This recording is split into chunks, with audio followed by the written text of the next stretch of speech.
Welcome to Spiritual Wisdom Weekly from the Greater Orlando Center for Spiritual Living. Practical spiritual insights to help you live a more joyful, empowered, and grounded life.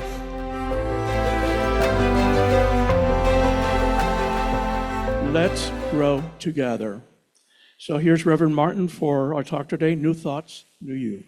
You may have friends and family who, upon learning that you attend something called the Center for Spiritual Living, ask you, what do you people believe? Well, we teach and practice something called the science of mind, which our founder, Ernest Holmes, said was made up of the discoveries of science, the opinions of philosophy, and the revelations of religion applied to the needs and aspirations of humankind. Well, what we're doing here is a branch of something known as New Thought. And it's interesting that New Thought doesn't mean what it may appear to mean. Within the past decade or so, Martin Seligman, a psychologist, said, one of the most significant findings in psychology in the past 20 years is that individuals can choose the way they think. Discovery of the past 20 years. We move back an entire century plus, and William James, another psychologist, said, the greatest discovery of my generation is that a human being can alter his life by altering his attitude and mind. Another great discovery. But 2,000 years ago, the Apostle Paul wrote, be transformed by the renewing of your mind. And Jesus said, as you've believed, so be it done unto you. And going back 3,500 years, King Solomon said, as a man thinketh in his heart, so is he. It seems that every generation of humans has to relearn this ancient truth. So why is it called New Thought when the ideas really aren't new? They're part of the timeless wisdom of the ages. Well, it's called New Thought because we believe that the minute you get a new thought, you experience a new reality. And if you look on your little insert in the bulletin, you'll see something called a New Thought timeline. And we won't spend just a great deal of time on this, but it's something that you might want to check into on your own if you're interested in the history of our movement. And our movement began, arguably, in the 1800s with a gentleman from Maine with the rather whimsical name of Phineas Parkhurst Quimby. Quimby was a watch and clock maker, and he became intrigued by what was known in those days as mesmerism, what we would call hypnosis today. And he started experimenting with it, and he started observing the powers of belief, the powers of thought, the powers of mind. And he started working with a young man named Lucius, who was very easy to hypnotize, and under a so-called trance, Lucius could diagnose what was wrong with people and suggest a cure, a course of treatment. And as Quimby began experimenting with this, he eventually discovered he didn't need Lucius at all. All he needed to do was root out the negative thoughts, beliefs, and feelings in the patient, correct those thoughts, and the person would experience a cure. And one of the people that he allegedly cured was a woman named Mary Baker Eddy. And she started trumpeting the success of Quimby all over the country. And eventually she had a falling out with Quimby. And throughout her life, she had a falling out with pretty much everyone. And she started something called Christian Science. And that really was the first big organization promoting these New Thought ideas. It's interesting that she started this very thriving church when women could not vote or own property, were just barely citizens. Well, as the years went on, one of the people she had a falling out with was her right arm assistant, Emma Curtis Hopkins. And Emma Curtis Hopkins ended up in Chicago, where she started teaching these concepts, these ideas, these tools for successful living. And she became known as the teacher of teachers because she taught Melinda Kramer and the Brooks sisters who founded Divine Science. She taught Charles and Myrtle Fillmore, who started Unity, and her very last student was a guy named Ernest Holmes, who studied with her the last year of her life. And all of these aforementioned people started a new movement, the most recent of which really is religious science, or science of mind. But the world's largest New Thought congregation or community, or whatever you want to call it, is actually in Japan. And it is known by the name of Seicho no Ei. And it was started by a man named Masahiro Taniguchi and Fenwick Holmes, who was Ernest Holmes's brother. These two men never met, but through correspondence in the mail, they established this special New Thought teaching in Japan. And there are groups like the International New Thought Alliance who propagate these ideas and perpetuate the teaching.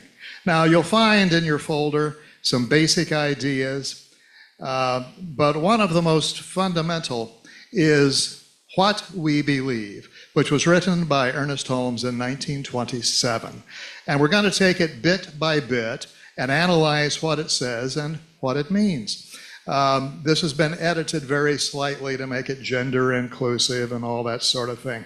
He begins, "We believe in God, the living Spirit, Almighty, one, indestructible, absolute, and self-existent cause." So we start with the precept that God is alive. Indeed, God is life. Indestructible, because to destroy something implies breaking it into pieces, and God is indivisible. God is a complete whole.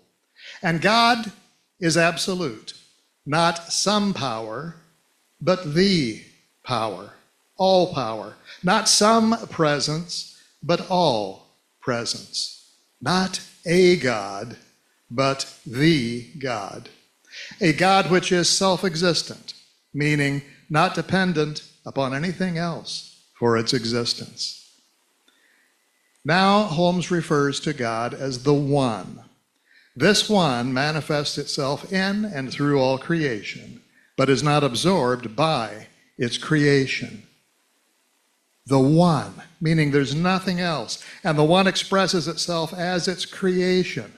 And that's the only place that creation could have come from, if God is all there is.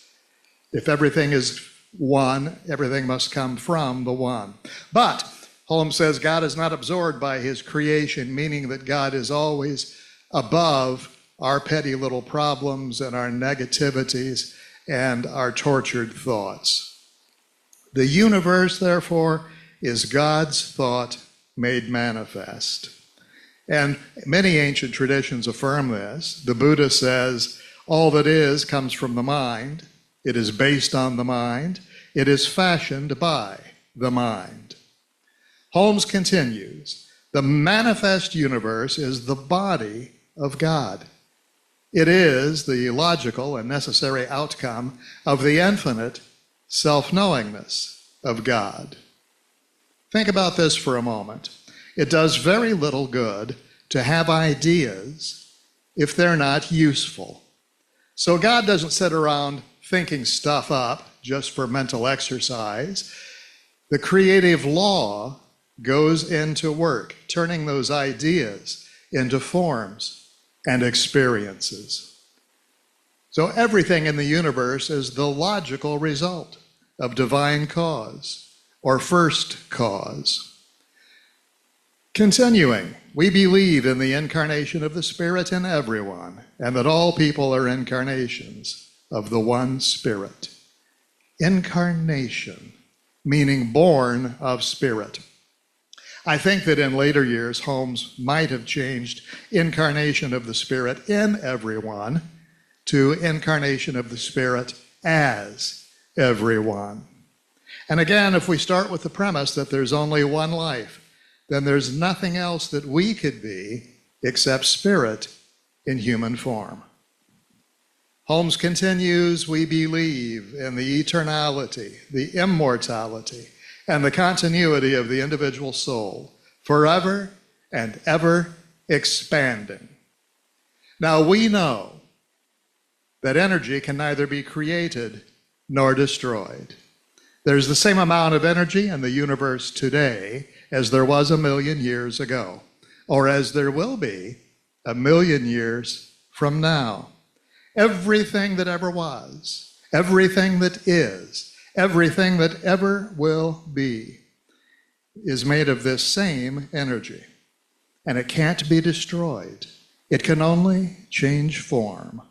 So we can say with confidence that our real self, the divine conscious energy that we are, is immortal. Now, our bodies, as amazing as they are not designed to live forever. And that is a good thing. Imagine if every tree, every flower, every dog, every cat, every human that ever was still around. But the real self, that invisible self that can't be located by science, but whose existence is undeniable, the real self not only survives, but is on an upward spiral of evolution. So our bodies may die, but they're really just our earth suits. The true essence of who we are can never die. God is life, and that which is life cannot produce death. We believe that heaven is within us and that we experience the kingdom to the degree that we become conscious of it. How the traditional church conceived of heaven as an after-death destination is odd, considering that Jesus said, the kingdom of heaven is within you. Jesus also said, look, see, the kingdom of heaven is at hand. In other words, we can experience heaven to the degree that we're aware of it. All the good that we can possibly handle is available to us now if we can believe and receive. We don't have to pass any test to access heaven. Well, there is one test. Can we believe that our good is ours? And if so, are we willing to accept it? Now, you may be thinking, oh, don't be silly. Of course we accept it. But do we really? If there's the slightest doubt in our minds that we are worthy of the highest and best, we won't experience the highest and best. Heaven is a choice. Now, we can also go to hell, but that's also not a place that we go to after death. For your convenience, hell is open 24/7, and you can go anytime you like. You don't need a reservation. Just show up and be guaranteed admittance. Stay as long as you like, and you can leave anytime you like too. There's no penalty for early withdrawal. Ernest Holmes had no use for a religion in which you had to wait until you die to get your reward. He taught cause and effect. And he said that if you don't like the effect, change the cause. And he taught how to change that cause. And we'll look at that in just a moment. Holmes said that the earth, meaning our current world of experience, is heaven when seen rightly. So we look for our heaven here and now, knowing that when we seek, we shall find. Continuing, we believe the ultimate goal of life to be a complete emancipation from all discord of every nature, and that goal is sure to be attained by all. Well, does that sound too good to be true, that we shall ultimately be free of all discord, all trouble? After all, there seems to be an awful lot of discord and trouble. But remember, we are immortal. And in the words of Ernest Holmes, as we ascend from a lower to a higher level, the limitations of the previous experience must drop away from us. In other words, life is meant to be a journey a journey from the lower to the higher as we learn to better cooperate with the spiritual laws of the universe. Then we'll earn our freedom from disharmony of every kind. We believe in the unity of all life, and that the highest God and the innermost God is one God. And every great religion, really, from the East to the West, has taught this spiritual concept of unity. Paul wrote in his letter to the Ephesians, one God who is above all and through all and in you all. And the ancient Upanishads, the oldest surviving sacred text, says, the one God who is concealed in all beings, who is the inner soul of all beings and the ruler of all actions. All is the effort of one universal essence. God is so vast that we can't even begin to comprehend it. And yet, God is, in the words of Scripture, closer than hands and feet. God is inside each of us. How could something so vast be inside of little old me? Well, because I'm bigger on the inside than I am on the outside, and so are you. We believe that God is personal to all who feel this indwelling presence. We believe in the direct revelation of truth through the intuitive and spiritual nature of the individual, and that any person may become a revealer of truth who lives in close contact with the indwelling God. Now, I grew up in a religion in which revelations from God stopped 2,000 years ago. The truth was frozen in time, and there was no room for new insights. But it's kind of silly to think that God revealed truth to humanity for a few centuries and then decided to stop and leave us at the mercy of what ancient peoples thought. No, God is still in the inspiration business, and every one of us can experience God.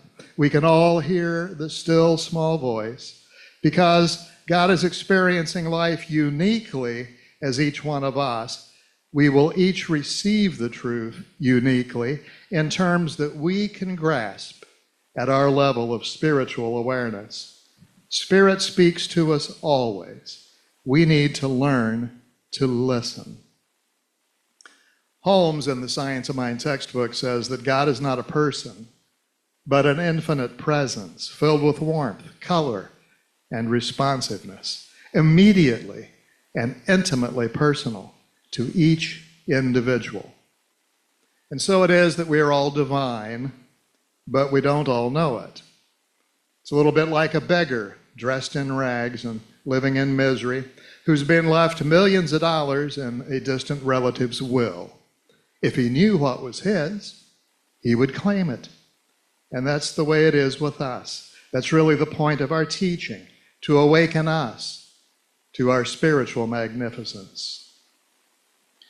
We believe that the universal spirit, which is God, operates through a universal mind, which is the law of God, and that we are surrounded by the creative mind, which receives the direct impress of our thoughts and acts upon it. Here, we start moving from theory into the practical application of this teaching. Now, the ancient mystics knew that thoughts are things, or if you prefer, thoughts become things. Everything begins with a thought, and what we call matter is really energy. And for centuries, materialistically minded people said that this was bunk. But thanks to Einstein and modern quantum physics, we know that this is true. Neither energy nor matter can be destroyed, but energy can become matter, and matter can become energy, because they're both manifestations of the same thing. The ancient teachers knew that what we think determines our experience of life. So our primary job in life is to learn to think. As Ernest put it, to learn how to think is to learn how to live. Continuing on, we believe in the healing of the sick through the power of this mind. Now, in the early days of New Thought, the mid to late 1800s, medical science was very primitive. So people were eager for an alternative. And that changed after the introduction of wonder drugs. So it's now easier to take a pill than to do meditation or treatment to get rid of an ailment.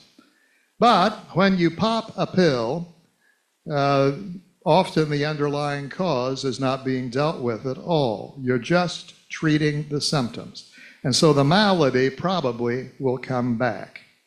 So here's the basis of spiritual mind healing. Remember, God is all there is. God is perfect. God is what you are, and therefore you are perfect. Now, this perfection can be stifled and interfered with by negative thoughts, feelings, and beliefs, but that perfection can never be extinguished. Negativity is toxic, but if it's eliminated from the system, the disease will be eliminated from the body. So it's not about treating symptoms, it's about our ability to see the perfection within.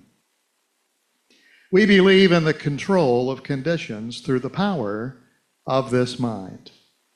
You can control conditions in alignment with natural law.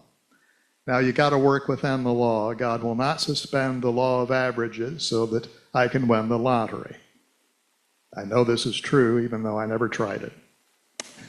God won't suspend the law of gravity so that a really nice person won't die as a result of jumping off a skyscraper. But anything that is contrary to divine good has no power behind it, and therefore it's subject to change. And that's what we mean by the control of conditions. We have all suffered because of our faulty beliefs. But when we change our beliefs, we change our results. We believe in the eternal goodness, the eternal loving kindness, and the eternal givingness of life to all. Eternal givingness of life to all. To all. That takes care of the I'm not good enough lie that we tell ourselves. It's all about cause and effect. Think plenty and receive plenty. Think lack and receive lack. We're not punished for thinking lack. It's just the result of believing in lack. Once we start believing in abundance, we start experiencing abundance. We're not being rewarded. God is not saying, because you're thinking the way I want you to, I will give you stuff. No, it's the law of mind in action. Like attracts like.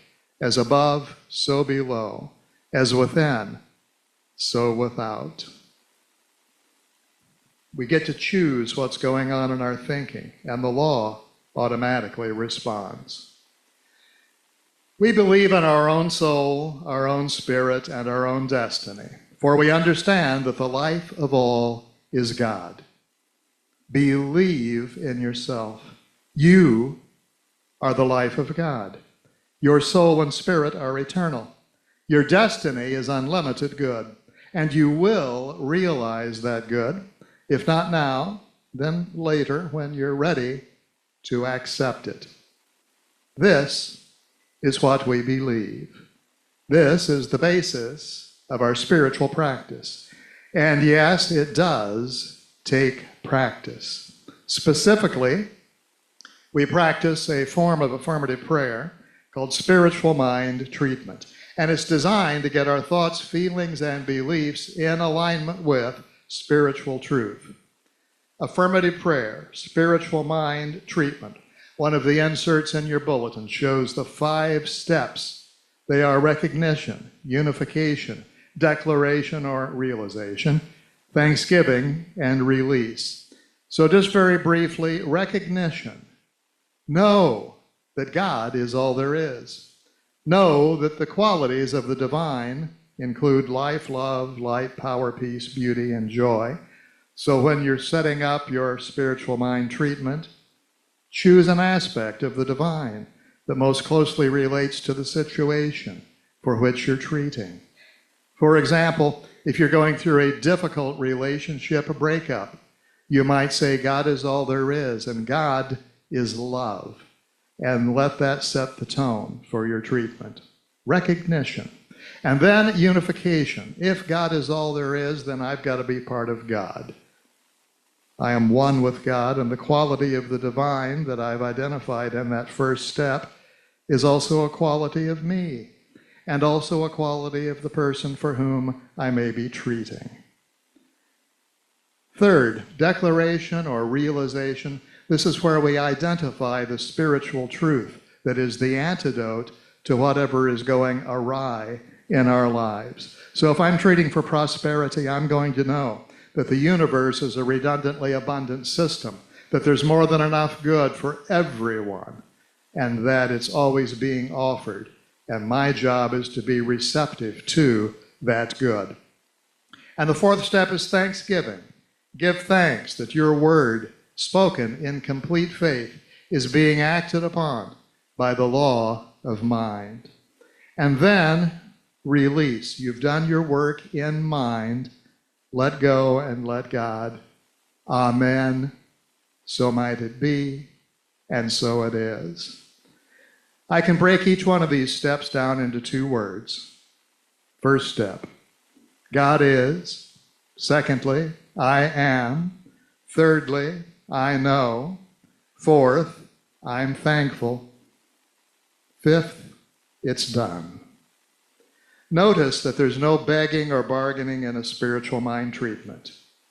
As Ernest Holmes states in The Science of Mind, effective mental treatment is propelled by a consciousness of love and a realization that the creative spirit is always at work. A treatment should be given in a calm, expectant manner and with a deep inner conviction of its reality, without any fear or sense that the human mind must make it effective. The work is effective because the law is always in operation. Ernest Holmes' mother was a prayer practitioner, and she once wrote, "Life is a school. Life is a school which all must attend. The same intelligence being in each, it is the task and high privilege of the individual to so develop his God-given powers that he shall not remain in kindergarten, but may, by practical use of the lessons learned in this grade, go on to each advancing grade, ever increasing the knowledge and understanding of the one who is in all, over all, and through all. The event called death shall be an open door to a grade beyond this plane, where we will continue to expand throughout all eternity." Whatever good thing we can imagine is always being offered. And the science of mind is about learning to accept the gift. When we expect less than the highest and best in life, we're squandering the gift. The men and women who change the world understand the incredible power of belief. And they also understand that it matters what we believe. Your beliefs are a tool to serve and empower you. Anyone can believe in anything. Therefore, beliefs can empower us or imprison us. Beliefs are that powerful. Ernest Holmes' declaration, "What we believe," is unusual for religious statements, inasmuch as it's about empowering you. Not the church, not the authorities, not any outside entity, you. There goes my bid to be a religious science pope. Ernest Holmes' declaration is unusual as religious statements go for a number of reasons. Part of it is that it makes an excellent meditative piece. So I invite you to take your What We Believe proclamation home with you and to read it every day for a week, or a month, or a year. Let its words become your reality. Internalize them and make them your automatic way of viewing life. And if you do this regularly, you'll find that you're well on your way to that complete emancipation from all discord of every nature, the discord being replaced by the eternal givingness of life to you. Namaste.